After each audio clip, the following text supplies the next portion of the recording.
So, welcome to this OMG revision video. Today we are going to be taking a look at our physical geography or paper 1 case studies. This is the mega case study knowledge video, so everything you need for your paper 1 exam. So grab this worksheet which has a list of all the case studies, but also the sort of mini case studies or mini parts of each case study, and let's crack on. So our first case study is that of an LIC tectonic hazard. So we look at an earthquake that happened in a poor country, Haiti 2010. Two effects, one primary that happened immediately, collapsed buildings, which led to 250,000 people dying. A secondary effect meant that as a result of all the collapsed buildings, 1.5 million people were left homeless. We know that these primary effects were so severe because of the severity, magnitude of the earthquake, but mostly due to the country's low level of development, which meant that infrastructure was inadequate, and as a result, we had lots of buildings that collapsed and killed people. In terms of the responses, immediate responses that happened straight away, think of those as the emergency response. The UK, but also the US and Iceland sent search and rescue teams to Haiti. They actually struggled to get into the country to provide that immediate aid though, because the port and the airport were unusable. And then the long-term response, the World Bank pledged $100 million for rebuilding, and that rebuilding was done in order to withstand earthquakes. So we can say that those buildings were earthquake-proof. Whereas a HIC tectonic hazard or an earthquake that happened in a rich country, we look at the Tohoku earthquake that happened in Japan in 2011. Now Tohoku is just a region of Japan on the east coast, near that plate margin between the Eurasian plate and the Pacific plate on the Pacific Ring of Fire. So in terms of the effect, the primary effect, we had some collapsed buildings, mainly as a result of the tsunami, not the earthquake, and 25,000 people died. There are still people still missing, presumed dead. The secondary effect of the earthquake was the radiation from the Fukushima power plant, which meant that the whole area around Fukushima could not be used for even things like agriculture, let alone living. But we also need to remember that the destruction of a power plant means that thousands of people also lost electricity. Although tragically 25,000 people died, Japan's three-stage earthquake proofing building regulations, the use of more simple technology like seismic dampers, but also more complex technology like gyroscopic counterbalances, meant that cities like Sendai were largely unaffected by the earthquake. It was mainly the tsunami that collapsed buildings. That's all down to their higher GNI per capita, more money available to invest by the government. In terms of the responses, the immediate response, earthquake and tsunami warning systems we introduced to help with the evacuation, so that air raid siren helping people to either get to the top of a tall building or high ground in order to reduce the amount of casualties. And then also a long-term response within 6 days. So in Haiti, this is a response that would have taken several years. All major motorways were restored so that more emergency relief and rescue operations could take place. Japan has since introduced an earthquake early warning system where someone gets a text message, usually only 10 to 30 seconds before the earthquake occurs, but that will give them enough time to get under a table or outside of a building, reducing again the risk.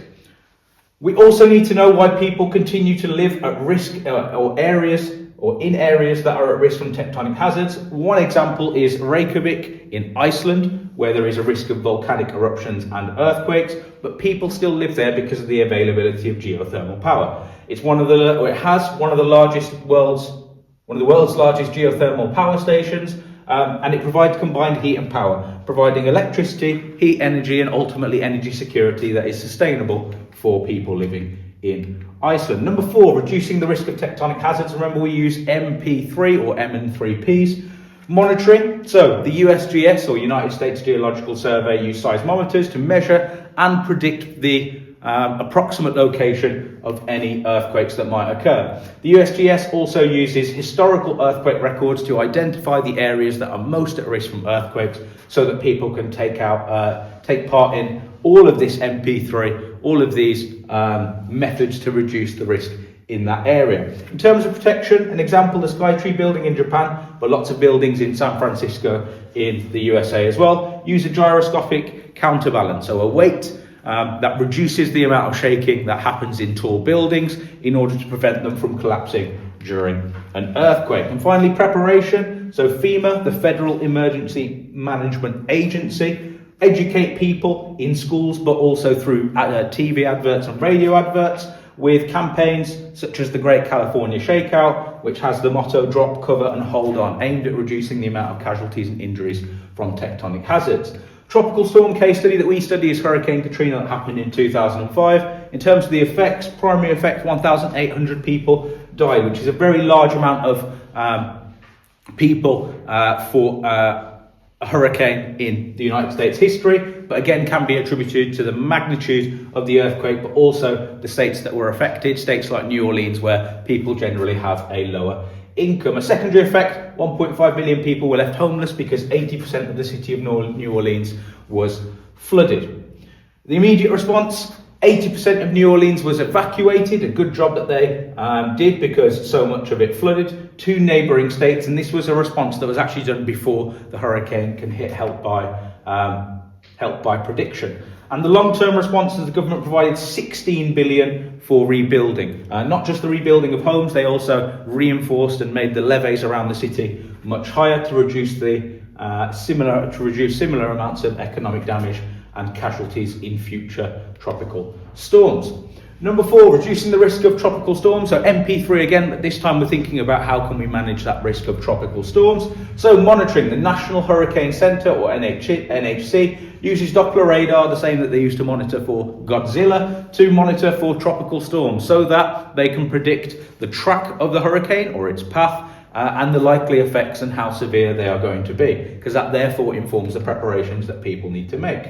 Prediction, this is done by the NHC, but also NASA, who use satellite imagery to predict where tropical storms will make landfall, but also to make observations on other tropical storms in order to better understand and therefore predict how tropical storms behave and the likely effects that they will cause to human populations. Protection, the New Orleans Superdome, so an American football stadium here, is curved to make it a tropical storm proof, so it's able to withstand a Category 5 earthquake. We can call that radial architecture, so that curved shape. And then the preparation, FEMA, again the Federal Emergency Management Agency, again educate the public, teach the public on what they should do in the event of a tropical storm, things like handing out flyers, and popping news reports on in the days leading up to a hurricane about the exact actions people need to take in order to prevent further deaths. Extreme weather in the UK. Our case study is The Beast from the East, which happened in 2018. One social impact is that 4,000 schools were closed, including Bristol Hall Academy, but that can also be included as a response because it ensured that people were safe at home rather than in danger whilst travelling. Economics, so the newspaper headlines were plastered with the UK economy losing 1 billion per day. An example of how that was is late deliveries to supermarkets mean that those products couldn't be sold, reducing the rate of regional economic growth temporarily. Environmental impact, so the Beast from the East had some of the highest CO2 emissions in a single day, 24 hours, due to people turning up their heating or remaining at home rather than being at work. So 50 centimetres of snow fell. That also caused issues for nesting birds and wildlife because it was in February leading into the spring, but also a large amount of carbon dioxide emissions contributing to the enhanced greenhouse effect. On the topic, we also need to know evidence for climate change. So some short-term evidence. So over the last few hundred years, the Intergovernmental Panel on Climate Change, the UN IPCC, has recorded sea levels rising by 10 to 20 centimetres in the past 100 years. So that's evidence in the short term, the last few hundred years, that climate change is happening. Whereas in the long term, we can drill down into ice sheets, so in Antarctica or the Arctic, and analyse the gases to see what the atmosphere was like and compare to see that it was actually cooler and this period is warmer. Or we can use dendrochronology, which is the use of tree rings to look at the thickness of tree rings. Generally, thick tree rings suggest a warmer climate because the trees are growing more in the summer. Thin tree rings suggest that we've got colder conditions, a colder climate, because the growing season is shorter. Number 9, an example of climate change mitigation, Reykjavik carbon capture. posh word for this, or a more articulate word, is carbon sequestration. So carbon capture, it captures carbon from the atmosphere and injects it into rock under the ground. So you can see this, this infrastructure here is designed to capture the carbon before it's released into the atmosphere and then channel it down into the ground. That stores the carbon in the ground in the form of carbon sink, as opposed to it becoming atmospheric carbon dioxide, a greenhouse gas. The Great Green Wall of Africa, this was a large, or is a large-scale afforestation project involving 21 countries and the planting of 8 billion trees in a sort of corridor all the way across from West to East Africa. Great at reducing the effects of desertification, another effect of climate change, but mainly to sequester or capture carbon in a sustainable way. We can think about the relative kind of merits of these. Carbon capture is very expensive but very effective, so perhaps more suitable for HIC countries, whereas afforestation, although it takes longer, is much cheaper, perhaps more suitable for LICs. And then we need to know examples of climate change adaptation, so people changing their lives in order to cope with the effects of climate change and maintain their quality of life. So in Southeast Asian countries, an example being Vietnam, a lot of people are building houses on stilts. That reduces the risk of damage from flooding, from rising sea levels and increased frequency of tropical storms. That's not going to prevent climate change from happening, but it is going to prevent people's property from becoming damaged and maintain their quality of life. Another example, so we have a small-scale agricultural case study of sand dams in Kenya, but they're also an example of climate change adaptation. This manages the water supply by storing water and prevent it from evaporating due to the use of sand, to ensure that agricultural economies can water their crops even in the dry seasons experienced in East Africa. A small-scale UK ecosystem that you need to know about is the Sandwell Valley deciduous woodland ecosystem. Remember, deciduous just means that something falls out or falls off. That's why your baby teeth are medically called deciduous teeth. So what we need to know is a food chain for this ecosystem. So we have producers like grass. Remember, in your exam you need to name a species, so you can't just say trees, you need to say something like grass or an oak tree. And then we have a primary consumer, which is a herbivore because they eat the grass. They consume their energy from the producer, so the producer is the only part of the food chain that can produce their own energy, hence the name, whereas a primary consumer gets their energy from the producer. And then we have secondary consumers, which are carnivores because they eat other primary consumers. And remember that a food chain shows the transfer of energy, not who eats who. Because if we introduce another primary consumer that might eat grass in the Sandwell Valley woodland, for example, a mouse, then this would become a food web, multiple connected food chains.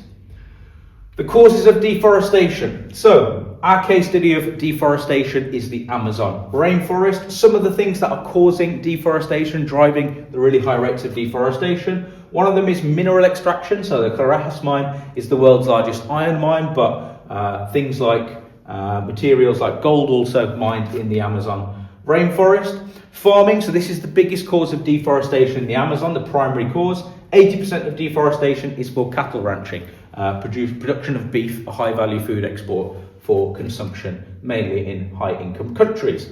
Energy development, so this example is hydroelectric power, the Belo Monte hydroelectric dam. It's the 5th largest in the world and provides energy security to approximately a third of Brazil's population, but also causes a lot of environmental damage to indigenous cultures. And then finally, road building, Trans-Amazon Highway. This opens up trade corridors, mainly from the Peruvian Amazon to the Brazilian Amazon, enabling poorer countries like Peru to develop through the use of import and export. Protecting tropical rainforests. So what can we do, or what reasons are there that we should value and protect tropical rainforests? Well, 25% of medicine comes from rainforests. So they have global significance because the ingredients, due to the high biodiversity, the wide variety of plant species in the environment, means that people in LICs, but mainly HICs, receive the ingredients for medicine that can combat diseases such as heart disease. The Awa tribe are indigenous people that still live in the Amazon rainforest, indigenous people that have previously been persecuted, I suppose is the word, and had their land taken from them, but there are still tribes that live in the Amazon, indigenous people. And finally, biodiversity. 10% of the world's species come from the Amazon alone, that one rainforest in particular. So that high level of biodiversity, really important in terms of the ecology of the area. And then 200 billion tons of carbon dioxide are stored in the Amazon. The Amazon rainforest and all rainforests are a massive carbon sink. So deforestation of those is going to release that carbon and drive the enhanced greenhouse effect and increase the rate of climate change. So sustainable management of tropical rainforests, what can we do to reduce the deforestation that is occurring and the environmental damage? One of those things is international agreement. So the FSC, or Forestry Stewardship Council, ensures that logging is sustainable and ensures that it is done it is regulated so that it's not done in unregulated amounts. We can also talk about COP26, or the Paris International Climate Agreement, which, although not directly related to deforestation, do mention restrictions on deforestation. Selective logging and replanting, so only older trees are felled to give space to younger trees. That means that we can be sustainable by providing wood or timber for current generations, but leaving enough for future generations. Ecotourism, the use of tourism, but also alongside education and conservation. In the Amazon basin, protects tree species, so we only use local materials to reduce the impact on the environment, only local employment as well to reduce economic leakage to HICs. Conservation and education, local communities such as the AQA tribe involved in conservation, so closely linked to ecotourism, where tourists might spend time learning about and educating themselves on traditional practices in conservation, but also what value the tropical rainforest has to indigenous people like the AQA and Huarani. And then debt relief, so debt for nature swaps in Brazil, other countries like Costa Rica, highly indebted poor countries in South America owe money to HICs such as the USA or the World Bank, but those HICs and the World Bank can provide debt relief. That means that, or debt for nature swaps, where that debt is written off and that money is then, instead of being used to service debt, is then being used to conserve the rainforest. We also have to know our case study of a cold environment where there are opportunities and challenges for development. So in Svalbard, in the Arctic, 300 people are employed in coal mining, which provides employment, but it's probably not the most sustainable because the primary industry globally is in decline, but it also obviously comes with carbon emissions. Fishing, so there are 150 species of fish in the Barents Sea, which yes, provide food security to Svalbard, but more importantly, they are a high value food export. Species like cod, which can be exported to HICs like the UK. Fish and chips. Okay, energy production. We also have the production, like in Iceland, of geothermal energy from the mid-Atlantic ridge, providing again energy security for Svalbard and also surplus energy so that it can be exported to countries such as Norway. Tourism, 70,000 adventure tourists per year. So adventure tourism, rich people from HICs spending lots of money, contributing lots of tourism tax to the government, which can then be invested on things like infrastructure, also providing lots of jobs. We also have challenges in these extreme environments though. So extreme temperatures. Temperatures can fall below -30, even colder perhaps on the odd occasion, but that brings challenges particularly in relation to construction. People have to wear lots of layers in order to protect themselves from the cold and prevent them from getting frostbite. But as a result of all those layers, productivity decreases, so that things like the building of infrastructure or any work in terms of conservation is slowed down, reducing the speed of development. I already mentioned, but construction is challenging due to limited sunlight, so something called the polar night, where Svalbard only receives about 6 months of daylight, whereas the other half of the year is nighttime. That means that construction can only be done safely in a small portion of the year. Services, so overland pipes are needed to protect the permafrost, but in building overland pipes, they are not only more expensive to install because they have to be built on things like stilts to prevent them from damaging the permafrost, but also protect them in the event of an earthquake. Means that again, that reduces productivity because essentially these overland services get in the way and reduce the amount of area available for construction. More income has to also be spent on keeping these pipes heated, which is another reason why Svalbard invest so heavily in geothermal energy. And then finally, accessibility. Svalbard only has 50 kilometers of road and also only has one airport. So the 50 kilometers of road again inhibit development because it reduces the amount of area that we can open up for activities like tourism or fishing. But only having one port also limits the availability of imports and exports. That means that less export revenue can be made and imports end up being a little bit more expensive because of the limited quantity.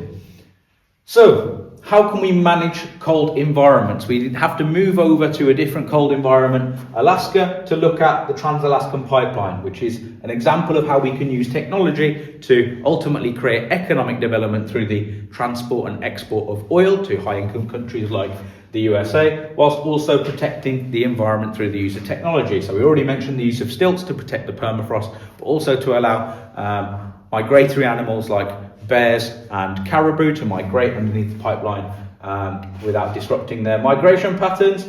Action by government, so the establishment of the Western Arctic Reserve, a 9 million hectare national park in the extreme north of Alaska, protecting thousands of species of animal and plant from exploitation or environmental degradation. International agreements, so the Antarctic Treaty was signed in 1959 to protect that area and essentially restrict access to the area in order to protect it as a pristine, fragile wilderness area. And also conservation groups, companies or organisations, NGOs such as the WWF, work with indigenous people and oil companies to reduce the impacts of all economic activity on wildlife in Alaska, particularly species like the polar bear. So an example, using things like signal flares or flare guns as opposed to shotguns to deter polar bears means that fewer polar bears die when they interact with humans, reducing the rate of extinction. Number 18, coastal landforms of erosion. So at the coast, we can have headlands and bays that form.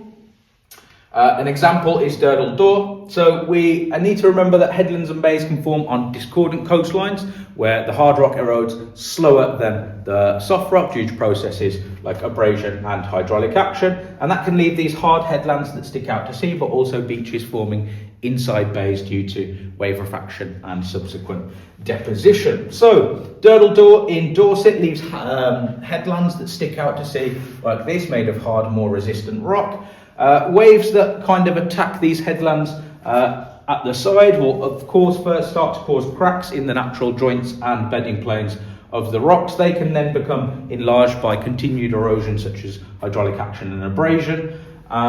When those caves erode all the way through, they can form an arch, and then the arch is no longer really subject to erosion, but more so to subaerial processes, weathering such as freeze-thaw weathering. As a result, our arch might collapse, leaving a stack, and over time, continued erosion might mean that that stack collapses and become a stump.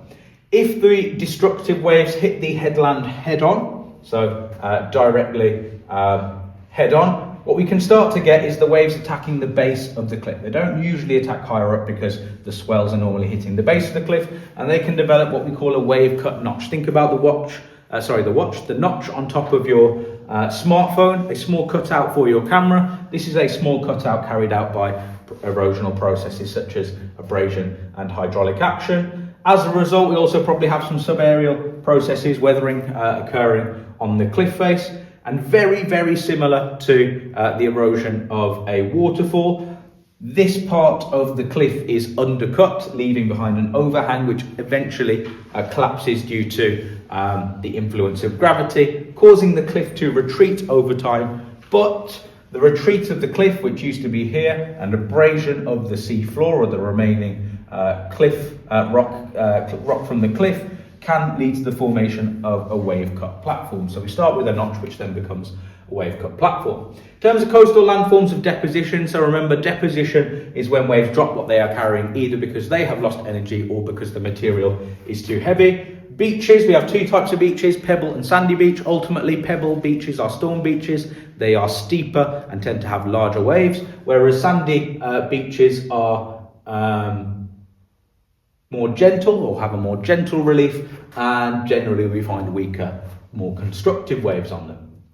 So an example, studland-based sand dunes. Sand dunes, remember, we need certain conditions in order for them to develop. Large amount of sand which can come from longshore drift further up the coast. An onshore wind that's blowing sand onto the beach, and also a large amount of time between high and low tide in order to allow the sand to dry out in the sun, which means that it can then be used to construct sand dunes. So we start off with an obstacle that could be a crisp packet or a fish and chips wrapper that someone has had, where they've had cod and chips from Svalbard. That leads to the formation of embryo dunes. Now think about your science lessons. An embryo is a very, very early stage in a pregnancy. An embryo dune is a very, very early stage in sand dune formation. These would look like little mounds, probably wouldn't resemble a sand dune. We then get fore dunes, where the sand is starting to collect, being held together by pioneer species such as prickly saltwort, starting to collect and resemble a sand dune a little bit more. After a few more years, we might get a yellow dune, so called because it is completely made of sand, held together again by bigger species, pioneer species such as limegrass and marrongrass. And then we get a grey dune, so called because it is really a mix of sand and soil that gives it a kind of grey colour, again held together by those species such as marrongrass. We might get a dune slack where the water is above the water table and hasn't drained down to the sea. And then right at the back we might get our most mature dunes,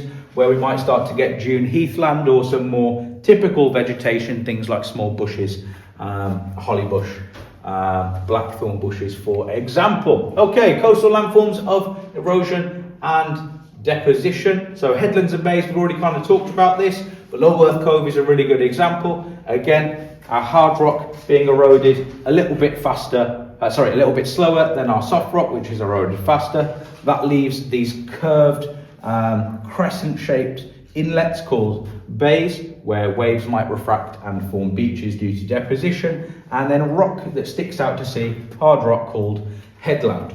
Okay, coastal landforms involving longshore drift. So longshore drift, remember, is driven by the prevailing wind, the southwesterlies in the UK, that hit beaches at an angle. However, that swash occurs at an angle due to the wind. However, the backwash is more influenced by gravity and therefore comes straight back down the beach. As a result, we end up with a zigzag movement of sediment. So a zigzag movement of sediment this way, but the overall movement is longshore drift parallel to the coastline.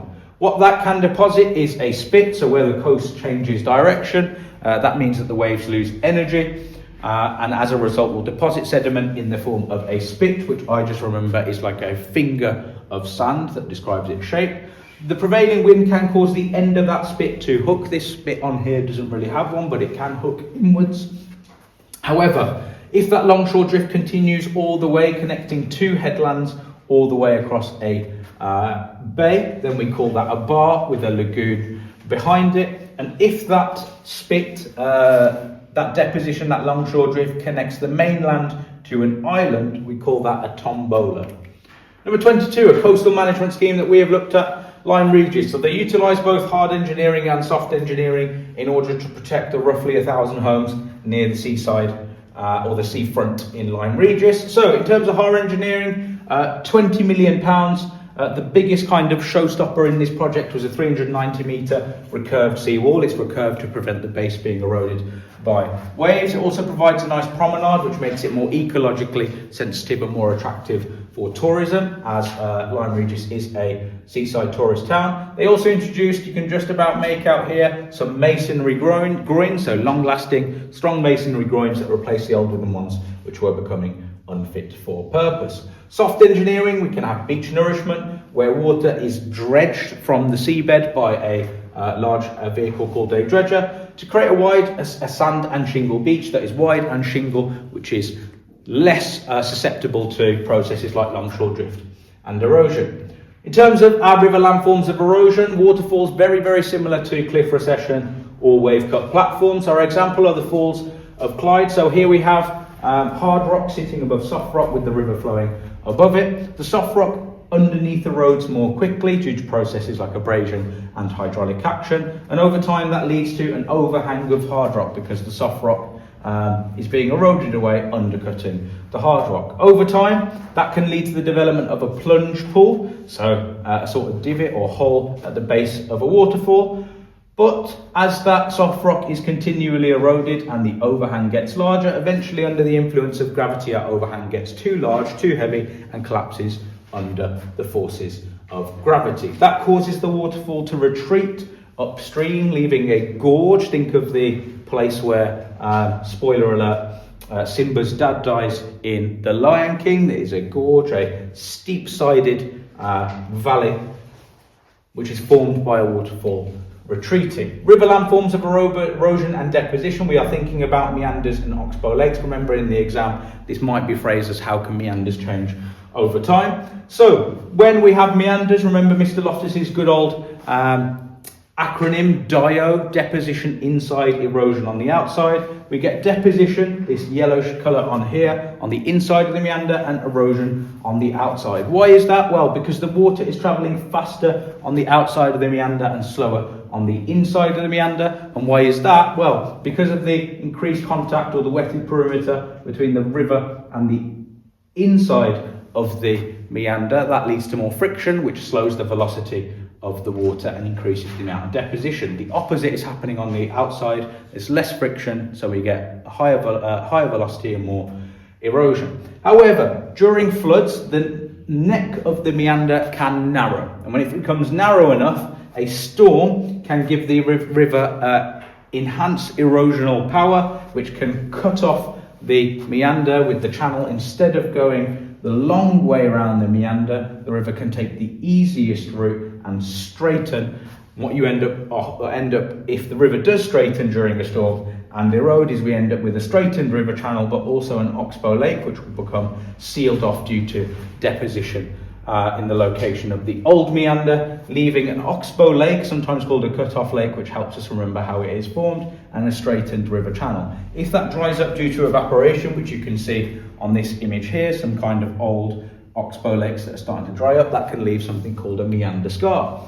25, river landform of deposition. So levees and floodplains. These occur in the middle to lower course of a river. Our example is in the Firth of Clyde, the lower course of the River Clyde. So the floodplain is the wide flat area either side of the river, and levees are embankments either side of the river. So a river in normal flow will be carrying large and small sediment, a variety of material. When the river's in flood, that material will be lifted out. So a levee means rise up. It will rise up out of the river. The larger sediment will be deposited closer to the river channel, right on the river banks, because it is requires more energy to be carried and is therefore dropped earlier. Whereas the smaller sediment, the sand, silt, and sometimes what we call alluvium, when it builds up, spreads out onto that wide flat floodplain. After hundreds, if not thousands of years of that river flooding and returning to its base flow, we'll end up with large embankments made up of those larger rocks that were dropped by the river channel, and also a wide flat floodplain either side of the river, built up of alluvium, that sand and silt that has built up in layers over the years. An example of a river management scheme, so a way that we can reduce the impacts of erosion and flooding in a town called Boscastle in the southwest of England. So again, they used hard engineering, so they spent about £10 million widening the river, removing really low and narrow bridges and rebuilding them to be higher but also wider. They also introduced storm drains in order to provide the river with a form of relief when it reaches its bank full capacity. Soft engineering, so dead trees, they asked local people to remove any dead trees and also asked local people to plant new trees in the valley, a form of afforestation, in order to increase the interception carried out by vegetation, or vegetation interception, which ultimately increases the lag time, reducing the speed at which floods happen in Boscastle. That's everything for the Paper 1 case study revision quiz. So go through, green pen, anything else that you need to, green pen, and if you need to, come back and watch the video in a few weeks' time.